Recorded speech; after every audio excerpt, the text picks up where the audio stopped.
उमर अयूब ने कहा है कि अदालती अहकामात में आज पानी पीटीआई से मिलने की इजाज़त मौजूद है। रावलपिंडी अडियाला जेल के बाहर मीडिया से गुफ्तगू करते हुए उमर अयूब ने कहा, क्या आप अपने हम लीडर से मुलाकात की इजाज़त के लिए आलमी अदालत जाएं? इंट्रा पार्टी इलेक्शन में है और दीगर मामलात हैं, लीडर से मुशावरत के लिए इजाज़त नहीं दी जा रही। उन्होंने कहा कि मुतालबा करता हूँ कि पाकिस्तान में कानून की बालादस्ती यकीनी बनाई जाए।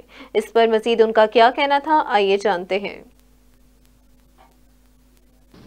इस मुमलिकत खुदादाद पाकिस्तान में हम लोग इन्वेस्टमेंट की बात करते हैं। इन्वेस्टमेंट कहां से आएगी जब रूल ऑफ लॉ ही नहीं होगा।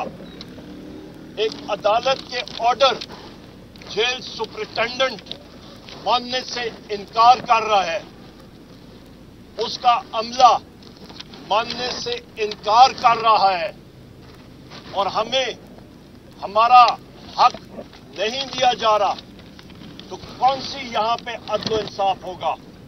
हम लोग इंसाफ के लिए कहां पे जाएं?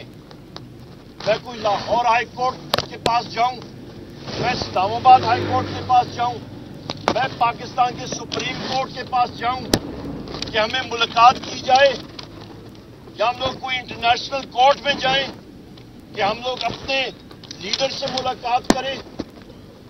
मेरे अवाम के दिलों पे राज करने वाले वज़ीर-ए-आज़म इमरान खान साहब ने कुछ नाचीज उमर अयूब को पाकिस्तान तहरीक इंसाफ की तरफ से कौमी असम्बली में वज़ारत उज़्मा का कैंडिडेट डिक्लेयर किया हुआ है।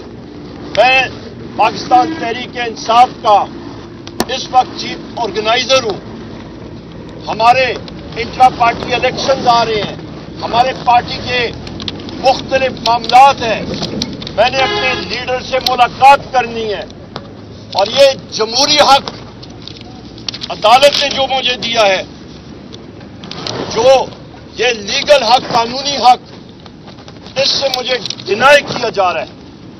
ख़वातीन और हज़रात, इसको मैं शदीद अल्फाज में इसकी मैं मज़ामत करता हूं और मुझे बताया जाए